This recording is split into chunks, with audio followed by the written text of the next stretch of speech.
नमस्कार दोस्तों, धर्म रहस्य चैनल में आप सभी का एक बार फिर से स्वागत है। कभी-कभी हम लोगों को जो ज़िंदगी में चल रहा होता है, उससे संबंधित भी अनुभव तुरंत होने लगते हैं।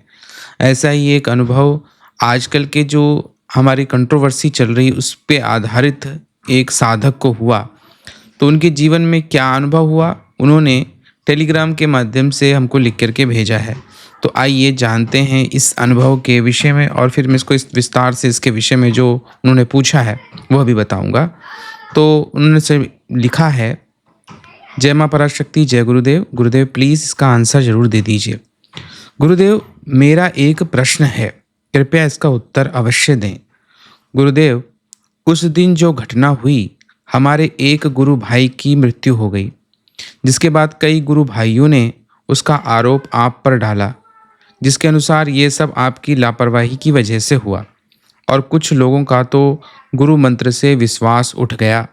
तो उन लोगों ने गुरु मंत्र और गुरु को भी छोड़ दिया।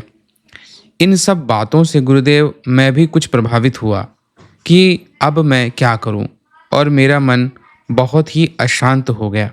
मुझे लगा कि शायद मेरे पास कोई सिद्धि होती तो मेरा उचित मार्गदर्शन करती और मेरे मन में उठ रहे प्रश्नों का सही उत्तर देती। इसी वजह से गुरुदेव, मैंने उस दिन वो किया जो आप बोलते हैं कि नहीं करना चाहिए। मैंने अपने गुरु मंत्र के संकल्प में यह कह दिया कि हे माँ भगवती और भगवान गुरुदेव, अभी तक मैंने जो जाप किया वो किया।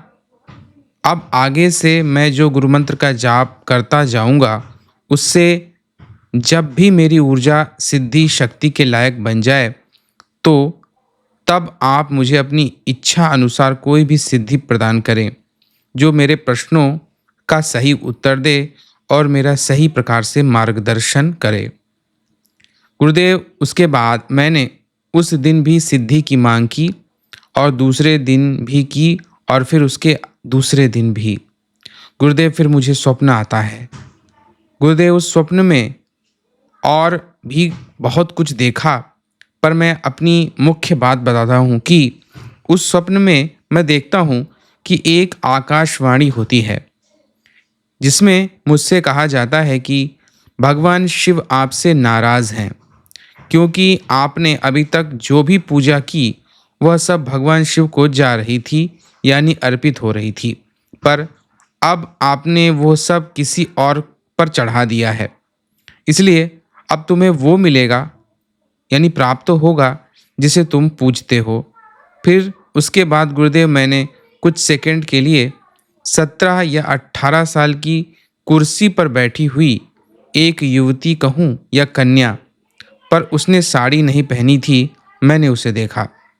गुरुदेव, इस स्वप्न का मतलब क्या है? गुरुदेव कृपया बताएं, कुछ गलती हो गई हो तो क्षमा करें प्लीज़ गुरुदेव। जय माँ पराशक्ति, जय गुरुदेव। तो ये इन्होंने इनका छोटा सा अनुभव बताया है। तो देखिए, यहाँ पर सबसे पहला तो बात यह है कि जिस गुरु भाई की मृत्यु हुई, उस पे तंत्र की वजह से मृत्यु होने का आरोप लगाया गया था, जो कि पूरी तरह से निराधार था, क्योंकि उनके भाई का भी ईमेल मेरे पास आया और भी साधनाओं के माध्यम से जो पता चला है कि उनकी मृत्यु उनकी निजी बीमारी की वजह से हो गई। शरीर में प्लेटिलेट्स की कमी हो गई थी और धीरे धीरे रक्त शरीर सूखता चला गया, जिसकी वजह से धीरे धीरे वो बीमारी की वजह से शरीर कमज़ोर इतना ज़्यादा हो गया कि उन्होंने दम तोड़ दिया।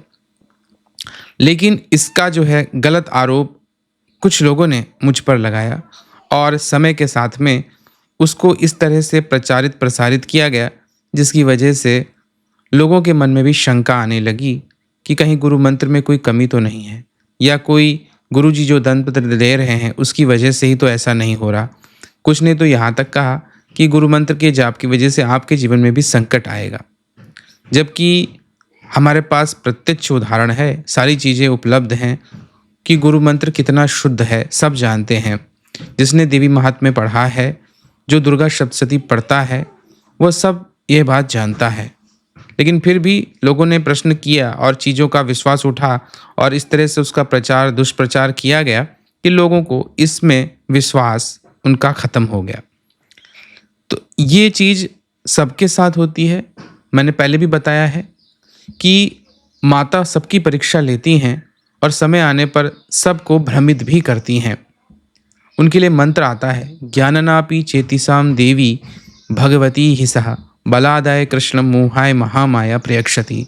यानी ज्ञानियों के भी चित्त को जो बलपूर्वक खींचकर मोह में डाल दें, ऐसी माता है। यानी कि जो व्यक्ति ज्ञानी हैं, बड़े बड़े विद्वान हैं, जब उनको भी वो माया में ग्रसित कर देती हैं, तो साधारण मनुष्य की तो बात ही क्या है।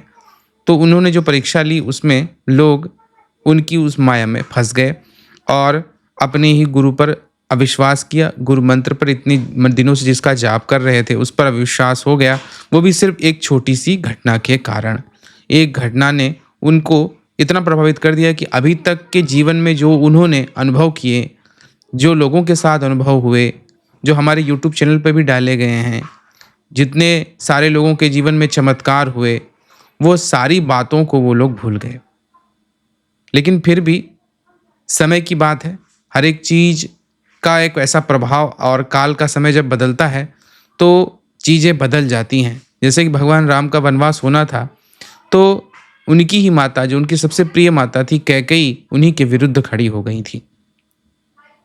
अब आपके स्वप्न में आपने जो देखा और आपने जो सिद्धि की मांग कर दी, तो उसमें आपको देवी के भैरवी स्वरूप के दर्शन होते हैं। क्यों, जो गुरु तत्व से जुड़ी हुई शक्तियां होती है, लगभग उन्हीं से संबंधित स्वप्ने ही आते हैं लोगों को। तो यहाँ पर भी वही आ रहा है, और उसमें भगवान शिव जो है नाराज दिख रहे हैं, क्योंकि अभी तक जो हमारी गुरु परंपरा है उसमें हमारे जो भगवान सदाशिव हैं वही हमारे मुख्य गुरु हैं, और उनके माध्यम से ये परंपरा चल रही है। तो गुरु परंपरा में गुरु को सबसे ज़्यादा कष्ट होता है। तो गुरु ने ही आकाशवाणी के माध्यम से आपको कहा कि वह नाराज हैं, और जो पूजा अभी तक जा रही थी शिव तत्व को, अब वह जो है आपने वो मिलेगा, यानी वो चीज़ों की तरफ आप जाओगे जिन चीज़ों को भौतिक जीवन में लोग प्राप्त करना चाहते हैं। यानी कि युवती तत्व, या यूँ कहिए कि स्त्री तत्व, या ऐसी शक्तियाँ, जो शक्तियों के कारण से आपका जो ऊर्जा है वो क्षय हो जाए, जिसकी वजह से ऊर्जा का क्षय हो जाए, या समाप्ति की ओर जिसकी वजह से ऊर्जा बढ़ जाती है। तो यहाँ पर कन्या के रूप में आप भैरवी को ही मान सकते हैं कि उसने अपने दर्शन दिए और बताया, और ऊर्जा जो थी वो अभी तक गुरु मंत्र की जितनी तप ऊर्जा थी वह भैरवी शक्ति की ओर चली गई। तो उसके प्रभाव को आप देख सकते हैं, इसलिए उसका दर्शन भी आपको देखने को वहाँ पे मिलता है। तो मैं यही कहूँगा कि आपको गुरु मंत्र के लिए ऐसा बिल्कुल भी नहीं करना चाहिए था। इनके लिए अलग से साधनाएं होती हैं, क्योंकि ऐसा करने पर साधना जो है वो भ्रमित होकर के नष्ट हो जाती है और इधर उधर भटक जाती है। क्योंकि न जिस शक्ति का आवाहन किया गया हो, न जिस शक्ति को नियंत्रण में लिया गया हो, उसके माध्यम से निकली ऊर्जा जो है वो कहीं ना कहीं भटकाव ला देती है। व्यक्ति भटक जाता है और उसकी साधना का जो ऊर्जा प्रभाव है वो भी नष्ट हो जाता है। तो ऐसा कभी नहीं कहना चाहिए।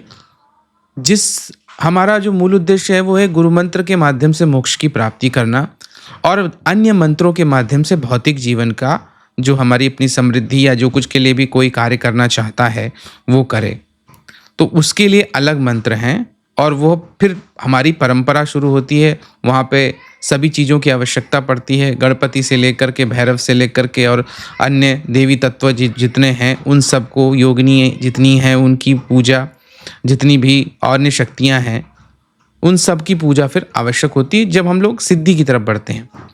लेकिन अगर सिद्धि की बात नहीं की जा रही, केवल गुरु मंत्र की बात की जा रही है, तो गुरु मंत्र तो हमें इसीलिए रखा ही गया है कि हमारा मोक्ष प्रतिबंधित ना हो, किसी वजह से भटकाव उसमें ना हो, किसी प्रकार से उसमें कोई समस्या ना देखने को मिले, और हम किसी वजह से भटक ना जाएं।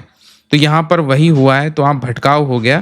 तो अब आपको मुझे चाहिए कि आप चाहें तो फिर से गुरु मंत्र दीक्षा लीजिए, या फिर गुरु मंत्र को सही प्रकार से जैसे आप जाप करते थे कीजिए, और क्षमा मांगिए, देवी अथर्वशीर्ष का पाठ कीजिए, और जो नारियल है वो प्रवाहित कीजिए गुरु को गुरु दक्षिणा देकर। उसके बाद ये प्रक्रिया होती है, इस तरह से क्षमा मांगी जाती है कि मैंने संकल्प में गलत बोल दिया, या फिर आप फिर से जो है गुरु दीक्षा भी ले सकते हैं। तो ये दोनों चीज़ें कर सकते हैं गुरु मंत्र के लिए। और इस शक्ति को अगर प्राप्त करना चाहते हैं, ये कन्या इसको प्राप्त करना चाहते हैं, तो इसके लिए पहले गुरु मंत्र का अनुष्ठान हो जाना चाहिए। और फिर जो है आप भैरवी तत्वों की या उन देवी शक्तियों की तरफ बढ़ सकते हैं, जिसके माध्यम से आपका कल्याण हो और आप सिद्धि की तरफ आगे बढ़ें। तो ये चीज़ है, तो आपको ये बात समझनी पड़ेगी। और जुड़ाव आपका हुआ लेकिन गलत तरीके से, तो कभी भी किसी भी चीज़ से जुड़ाव या शक्ति से कभी भी जुड़ते हैं तो गलत तरीके से नहीं जुड़ना चाहिए। मेरे यहाँ पे कहने का अनुभव यही है। तो यहाँ पे गुरु मंत्र और यह भैरवी से संबंधित अनुभव है। अगर आपको ये अनुभव अच्छा लगा हो और इससे आपको कोई ज्ञान की प्राप्ति हो तो चैनल को लाइक, शेयर और सब्सक्राइब ज़रूर करें। आप सभी का दिन मंगलमय हो। जय माँ पराशक्ति।